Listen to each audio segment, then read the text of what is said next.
ನಮಸ್ಕಾರ ಸ್ನೇಹಿತರೆ, ರೈತ ನಮ್ಮ ಯೂಟ್ಯೂಬ್ ಚಾನಲ್ಗೆ ಎಲ್ರಿಗೂ ಸ್ವಾಗತ.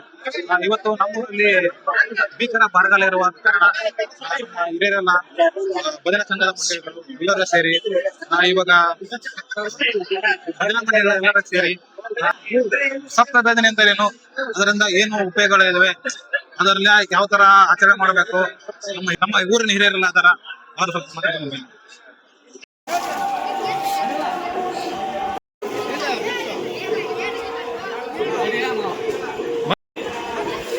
ಮೌಲ ಸ್ವಲ್ಪ ಮಾಡ್ತಾರೆ ಅಲ್ಲೇ ಸ್ವಲ್ಪ ಮಾತಾಡೋದು ಆತ್ ಮಾತಾಡ್ತಾರೆ.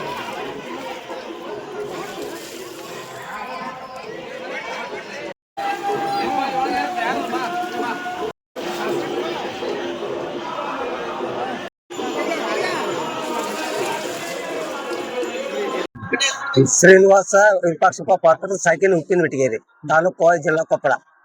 ಸಪ್ತಪದಿ ಹಚ್ಚುವ ಉದ್ದೇಶ ಏನು ನಿಮ್ಗೆ? ಭೀಕರ ಬರಗಾಲ ಸಲುವಾಗಿ ಮಳೆ ಸಲುವಾಗಿ ಈ ತರ ಆಗ್ತದೆ. ಟೋಟಲ್ ಆಗಿ ಇದರಲ್ಲಿ ಎಷ್ಟು ಭಜನಾ ಮಂಡಳಿ ಕಲ್ತ ಹಚ್ಚಿರಿ? 3 ಭಜನೆ ಬಂಡ ಟೋಟಲ್ ಊರಲ್ಲ. ಟೋಟಲ್ ಊರಲ್ಲಿ. ಇವಾಗ ಇನ್ನೊಂದ್ರಿ ಬೇರೆ ಊರಲ್ಲ ಬಂದ್ರ ಅವ್ರಿಗೆ ಬಿಟ್ಟು ಕೊಡ್ತೀವಿ. ಅವ್ರು ಬಂದ ಒಂದ್ ಪಾಯ ಮಾಡ್ತಂತ ಅವ್ರಿಗೆ ಬೆಳಗ್ಗೆ ಬಂದಿರ್ತಾವ, ರಾತ್ರಿ ಅವ್ರಿಗೆ ಯಾವಾಗ ಬಂದ್ರೆ ಅವ್ರಿಗೆ ವ್ಯವಸ್ಥೆ ಮಾಡಿ ಪ್ರಸಾದ ವ್ಯವಸ್ಥೆ ಮಾಡಿ ಕಳಿಸ್ತೀವಿ ನಾವು. ನೀವು ಒಳಗೆಲ್ಲ ಹೋಗ್ತೀರಲ್ರಿ, ಈಗ ಸಪ್ತಪದಿ ನಂತರ ಎಲ್ಲ ಮೈ ಎಲ್ಲ ತಗೊಂಡು ಮಡಿಗುಡಿಯಿಂದ ಅಲ್ಲಿ ಯಾವ ತರ ಸ್ಮರಣೆ ಮಾಡ್ತೀರಿ? ಓಂ ನಮ ಶಿವಾಯ ಅಂತಂದ ರಾಗಬದ್ಧವಾಗಿ ಹಾಡಕ್ಕೆ ತಾಳ ತಪ್ಪಡಿ ತಗೊಂಡು ಬಾಡ್ಸಿ ಅಂತ ಹಾಡ್ತೀವಿ. ಅಂದ್ರೆ ಒಂದು ಟೀಮ್ ಎಷ್ಟು ಅವರ್ ಮಾಡಿರಿ, ತಾಸು ಮಾಡಿರಿ ನೀವು? 3 ತಾಸು. ಟೋಟಲ್ ಎಷ್ಟು ಟೀಮ್ ಆಗಿರಿ? 8 ಪಾಳ್ಯ ಮಾಡಿವಿ. ಸಪ್ತಪದಿ ಹತ್ತರಿಂದ ಏನು ನೀವು ಜನರಿಗೆ ಸಂದೇಶ ಕೊಡ್ತಾರೆ? ಏನು ಜಾತಿ ಭೇದವಿಲ್ಲದ ನಾವು ಮಾಡ್ತೀವಿ.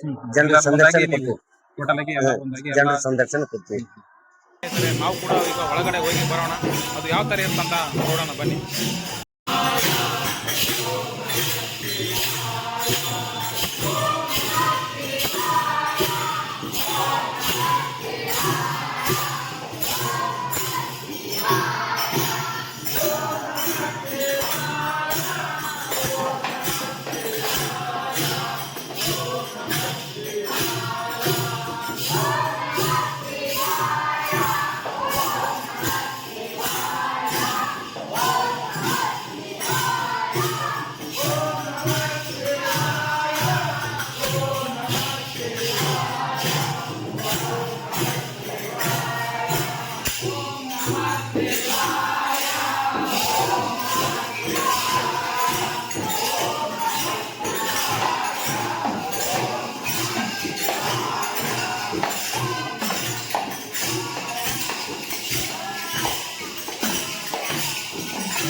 ಹಾಗೆ ಇನ್ನೊಬ್ಬರ ಹಿರಿಯರು ನಮ್ಮ ಮುಖ್ಯ ಸ್ವಾಮಿಗಳು ಇದಾರೆ.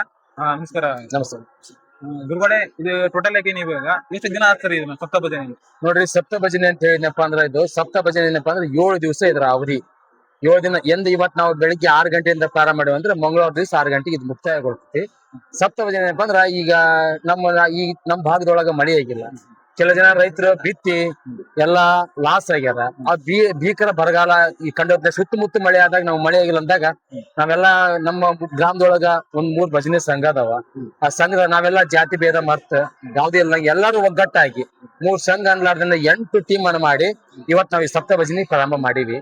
ಇದನ್ ಮಾಡೋದ್ ಏನಂತ ಉದ್ದೇಶ, ಜನರಿಗೆ ಒಳ್ಳೇದಾಗ್ಲಿ, ಮಳೆ ಬೆಳೆ ಚಂದ ಆಗ್ಲಿ ಅಂತ ಹೇಳಿ ಆ ದೇವ್ರನ್ನ ಪ್ರಾರ್ಥನೆ ಮಾಡಿದಂಗ ಅಷ್ಟೇ ಇದೆ. 7 ದಿವಸ ಇದ್ರೊಳಗ ಪದ ಏನ್ ಬರ್ತಾವ ಅಂತ ಕೇಳಿದ್ರೆ ಓಂ ನಮ ಶಿವಾಯ, ಈ ಪದ ಬಿಟ್ಟು ಬೇರೆ ಏನು ಅನ್ನಕ್ ಬರಂಗಿಲ್ಲ. ಅದನ್ನೇ ಸ್ವಲ್ಪ ರಾಗಬದ್ಧವಾಗಿ ಅನ್ಕಂತನ ನಮ್ಮ ಟೀಮ್ ಮಾಡ್ಕೊಂಡು 8 ಟೀಮ್ ಮಾಡೀವಿ. 8 ಟೀಮಿಗೆ 10 ತೂಡ್ರನ್ನ ಹಾಕ್ಕೊಂಡು ಆ ಟೈಮ್ ಪ್ರಕಾರ ನಮ್ಮ ಹಿರಿಯರೆಲ್ಲ ಕುಡ್ಕೊಂಡು ಒಂದು ಟೈಮಿಂಗ್ ಹಾಕ್ಯಾರ. ಆ ಟೈಮಿಂಗ್ ನಾವು ಮಾಡ್ಕೊಂಡು ಹೋಗ್ತೀವಿ. ಇನ್ನೊಂದು ಬೇರೆ ಊರಿನ ಭಕ್ತರಿಗೆ ನೀವೇನ್ ಹೇಳ್ತೀರಾ, ಬರುವಂತ ಭಕ್ತರಿಗೆ? ಈಗ ನಮ್ಮ ಊರೊಳಗೆ ನಾವು ಭಜನೆ ಸಪ್ತ ಹಚ್ಚಿವನ್ನಪ್ಪ ಅಂದ್ರ, ಈಗ ಬೇರೆ ಊರವರು ನಾವು ಮಾಡ್ತೀವಿ ಅವಕಾಶ ಏನಪ್ಪಾ ಅಂದ್ರ, ಈಗೇನ್ ಒಬ್ರು ಪಾಳ್ಯ ಬಂದಿರುತ್ತೆ 3 ತಾಸು ಅವಕಾಶ ಒಳಗ ಅವ್ರು ಬಂದ್ರ ಅವ್ರಿಗೆ ಆ 3 ತಾಸು ಅವಕಾಶ ಬಿಟ್ಟು ಕೊಡ್ತೀವಿ. ಮತ್ತೆ ಅದಾದ್ಮೇಲೆ ಅವ್ರಿಗೆ ಬಂದಂತ ಯಾತ್ರಿಕರಿಗೆ ನಾವೇನ್ ಮಾಡ್ತೀವಿ, ಪ್ರಸಾದ ವ್ಯವಸ್ಥೆ ಮಾಡಿಸಿ ಎಲ್ಲಾರು ಒಗ್ಗಟ್ಟಾಗಿ ಇವ್ರು ಅಂದಂಗ ಕುಡಿಗೆ ಪ್ರಸಾದ ವ್ಯವಸ್ಥೆ ಮಾಡಿಸಿ ಕಳಿಸ್ತೀವಿ. ಸುತ್ತು ಕಡೆ ಮಳೆ ಆಗಿರ್ತೈತಿ, ರೈತರೆಲ್ಲ ಕಂಗಾಲ ಆಗಿರ್ತಾರ. ಸೊ ನಮ್ ಭಾಗದಾಗ ಮಳಿ ಆಗಿಲ್ಲ ಅಂದಪ್ಪ ಅಂದ್ರ ಅದನ್ನೇ ಮಾತಾಡ ಏನಪ್ಪಾ ಅಂದ್ರೆ ಭಗವಂತನ ಪ್ರಾರ್ಥನೆ ಮಾಡಿದಂಗ ಅಷ್ಟೇ ಇದೆ. ಇದನ್ನ ಬಿಟ್ಟು ಬೇರೆ ಉದ್ದೇಶ ಏನಿರಂಗಿಲ್ಲ. ಯಾವಾಗ ಮಳಿ ಬರಂಗಿಲ್ಲ, ರೈತರೆಲ್ಲ ಬಿತ್ತಿ ಲಾಸ್ ಆದ್ವತ್ನ್ಯಾಗ ಸೊ ಭಗವಂತನ ಮರೆ ಹೋಗೋದ್ ಒಂದ್ ಪದ್ಧತಿ. ಹಳೆಯ ಕಾಲದಾಗಿಂದ ಹಿಂದಿಂದ ನಮ್ ಗ್ರಾಮದೊಳಗ ಎಲ್ಲಾ ಹಿರಿಯರ್ ಕುಡ್ಕೊಂಡ 1975ನೇ ಇಸ್ವ್ಯಾಗ ನಮ್ ಹಿರಿಯರ್ ಈ ಗ್ರಾಮದಾಗ ಅದ್ ಮಾಡಿದ್ರು. ಅವ್ರು ಹಾಕಿ ಕೊಟ್ಟ ಪಾಠ ಅಷ್ಟೇ ಇದೆ. ಆಮೇಲೆ 2002 ನಾವೆಲ್ಲ ಸೇರ್ಕೊಂಡ್ ನಾವ್ ಮತ್ತೆ ಈ ಮಳಿ ಓದೋತ್ನೇ ಸಂದರ್ಭದೊಳಗ ಈ ಒಂದ್ ಸಪ್ತಾಹ ಭಜನೆ ಹಚ್ಚೋ ಕಾರ್ಯಕ್ರಮ ನಾವು ಮಾಡ್ಕೊಂಡ್ ಬಂದ್ವಿ. ಮತ್ ಈಗ 2026 ಈ ಕೂಡ ಇಲ್ಲಿವರೆಗೆ ಆದ್ರೂ 6 ಮಳಿ ಹೋಯ್ತು. ಈಗ ಭೀಕರ ಬರಗಾಲ ಎಸುವಂತ ಸಂದರ್ಭ. ಈ ಸಂದರ್ಭದೊಳಗ ಮತ್ತೆ ಈಗ ಅನಿವಾರ್ಯ ಭಗವಂತನ ಮರೆ ಹೋಗೋ ಒಂದು ಪ್ರಾರ್ಥನೆ ಮಾಡೋದು ಒಂದು ಕಾರ್ಯಕ್ರಮ. ಇಲ್ಲಿ ನಾವೇನ್ ಮಾಡ್ತೀವಿ ಅಂತ ಕೇಳಿದ್ರ, ಸೊ ಏನೋ ಎಲ್ಲ ಒಗ್ಗಟ್ಟಾಗಿ 7 ದಿನಗಳ ಕಾಲ ಸಪ್ತ ಭಜನೆ ಓಂ ನಮಃ ಶಿವಾಯ ಅಂತಕ್ಕಂಥ ಪ್ರಾರ್ಥನೆ ಮಾಡ್ಕೊಂಡು ಭಜನಿ ಮುಖಾಂತರ ರಾಗದ ಮುಖಾಂತರ ಎಲ್ಲರೂ ಒಗ್ಗಟ್ಟಾಗಿ ನಮ್ಮೂರು ಹಿರಿಯರೆಲ್ಲ ಕೂಡ್ಕೊಂಡು ನಿನ್ ಮೀಟಿಂಗ್ ಮಾಡಿ ಈ ಸಪ್ತ ಭಜನೆ ಹಚ್ಚನ. ಹಾಗಾದ್ರೂ ಭಗವಂತನ ಒಂದ್ ಮೊರೆ ಕೇಳ್ತೇನ, ಹಚ್ಚಿದ್ನಪ್ಪ ಅಂದ್ರೆ ಜನರಿಗೆಲ್ಲ ಒಳ್ಳೇದಾಗುತ್ತ ಅನ್ನೋ ಉದ್ದೇಶ ಇಟ್ಕೊಂಡು ನಮ್ ಗ್ರಾಮದ ಹಿರಿಯರೆಲ್ಲ ಎಲ್ಲ ಭಜನೆ ಸಂಘದ ಹಿರಿಯರೆಲ್ಲ ಕೂಡ್ಕೊಂಡು ಸಪ್ತ ಭಜನೆ ಹಚ್ಚಾರ. ಇದರಿಂದ ಉದ್ದೇಶ ಏನಂತ ಕೇಳಿನಪ್ಪ ಅಂದ್ರ ಮಳಿ ಬೆಳಿ ಚೆನ್ನಾಗತ್ತಪ್ಪ ರೈತರು ಏನು ಕೇಳಂಗಿಲ್ಲ. ಸೊ ಪ್ರಾರ್ಥನೆ ಮಾಡೋದೇನ, ರೈತ ಬೆಳೆದ್ರ ಇವತ್ ನಮ್ ನಾಡಿಗೆಲ್ಲ ಉಣ್ಣಾಕ ತಿನ್ನಾಕ ಹಬ್ಬ ಆಗ್ತೈತಿ. ಅವನ ಬೆಳೆದಿಲ್ಲ ಅನ್ನಪ್ಪ ಅಂದ್ರ ನಮ್ಗೆ ಯಾರಿಗೂ ಅನ್ನಿಲ್ಲ. ಅದಕ್ಕ ಇದಕ್ಕೆ ಉದ್ದೇಶ ಏನಪ್ಪಾ ಅಂದ್ರ ಚಂದಾಗಿ ಮಳಿ ಭಗವಂತ ಕೊಡ್ಲಿ, ರೈತರಿಗೆ ಎಲ್ಲಾ ಒಳ್ಳೇದಾಗ್ಲಿ, ಮಳಿ ಬೆಳೆ ಚಂದ ಬಂದಪ್ಪ ಅಂದ್ರ ಎಲ್ಲಾ ರೈತರು ಕುಡ್ಕೊಂಡ್ ನಾವ್ ಒಂದ್ ಕಾರ್ಯಕ್ರಮ ಮಾಡಕ್ ಒಂದ್ ಚಲೋ ಆಗತ್ತ ಅನ್ನೋ ಉದ್ದೇಶ ಇಟ್ಕೊಂಡು ಈ ಸಪ್ತ ಭಜನೆ ಹಚ್ಚಿ ನಾವು ಪ್ರಾರ್ಥನೆ ಆ ಭಗವಂತನಿಗೆ ಪ್ರಾರ್ಥನೆ ಮುಟ್ಟಿದ್ದು. ಮೊನ್ನೆ ತಾನೇ ಈ ಕೊಪ್ಪಳ ಹತ್ರ ಮುದ್ದಾಬಳ್ಳಿ ಗ್ರಾಮದೊಳಗ ಸಪ್ತ ಭಜನೆ ಹಚ್ಚಿದ್ರು. ನಮ್ಮ ಹಿರಿಯರೆಲ್ಲ ಕುಡ್ಕೊಂಡ ಒಂದ್ ಸ್ಟಿಪ್ ಭಜನೆ ಮಾಡಿ ಬಂದ್ರ. ಸೊ ಇವಾಗ ಅದ್ರ ಪ್ರತೀತಿ ಕಂಡತೈತಿ. ಎಲ್ಲಾ ಕಡೆ ಮಳೆ ಅಂದ್ರ ನಮ್ ಭಾಗ ಬಿಟ್ಟೈತಿ, ಆ ಮುದ್ದಾಬಳ್ಳಿ ಕಚ್ಕೊಂಡ್ ಕೊಪ್ಪಳ ಮಳೆ ಆಗೈತಿ. ಸೊ ಅದ್ರ ನಾವು ಭಗವಂತನ ಪ್ರಾರ್ಥನೆ ಮಾಡಿದಾಗ ಮಳೆ ಆಗುತ್ತೆ ಅನ್ನೋ ಗ್ಯಾರಂಟಿ ಕಾಣ್ತಪ್ಪ ಅಂದ್ರ ನಾವ್ ಯಾಕೆ ಹಚ್ಚಬಾರ್ದು ಅಂತೇಳಿ ಎಲ್ಲ ಹಿರಿಯರ್ ಕುಡ್ಕೊಂಡ ಇವತ್ತಿಂದ ಈ ಪ್ರಾರಂಭ ಮಾಡಿವಿ. ನಾವ್ ಕೇಳೋದೇನಪ್ಪಾ ಅಂದ್ರ ಭಗವಂತ ಆದಷ್ಟು ಬೇಗ ನಮ್ಗ ಕರುಣೆ ನೀಡ್ಲಿ, ಮಳೆರಾಯ ನಮ್ಗ ಆದಷ್ಟು ಬೇಗ ವರ್ಣನ ಕೃಪೆ ನಮ್ಮ ಗ್ರಾಮಕ್ಕೆ ಬರ್ಲಿ ಅಂತೇಳಿ ಉದ್ದೇಶ ಇಟ್ಕೊಂಡಿವಿ. ನಾವ್ ಸಪ್ತ ಭಜನೆ ಹಚ್ಚೋದ್ರೊಳಗ ನಮ್ಮ ಮಳಿ ಬರ್ಲಿ, ಅದಾದ್ಮೇಲೆ ಬರ್ಲಿ, ಬಂದ್ ಇಡೀ ಸುತ್ತಮುತ್ತ ಹಳ್ಳಿ ನಮ್ ಗ್ರಾಮ ಅಂತಲ್ಲ ಸುತ್ತಮುತ್ತ ಹಳ್ಳಿ ಕೂಡ ಒಳ್ಳೇದಾಗ್ಲಿ, ಮಳೆರಾಯ ಕೃಪೆ ತೋರ್ಲಿ ಅಂತೇಳಿ ಆ ಉದ್ದೇಶದಿಂದ ನಾವು ಭಜನೆ ಹಚ್ಚಿವಿ. ವೀಕ್ಷಕರೇ, ನೀವೆಲ್ಲ ಇವಾಗ ಸಪ್ತ ಭಜನೆ ಯಾಕೆ ಹಚ್ತಾರ ಅದ್ರ ಬಗ್ಗೆ ಮಾಹಿತಿ ಎಲ್ಲ ನಮ್ಮ ಹಿರಿಯರು ಆದಷ್ಟು ಅವರೆಲ್ಲ ಅವ್ರ ನೆನಪಿನ ಪ್ರಕಾರ ಏನು ಅಂತಂದೆಲ್ಲ ಹೇಳಿದ್ರು.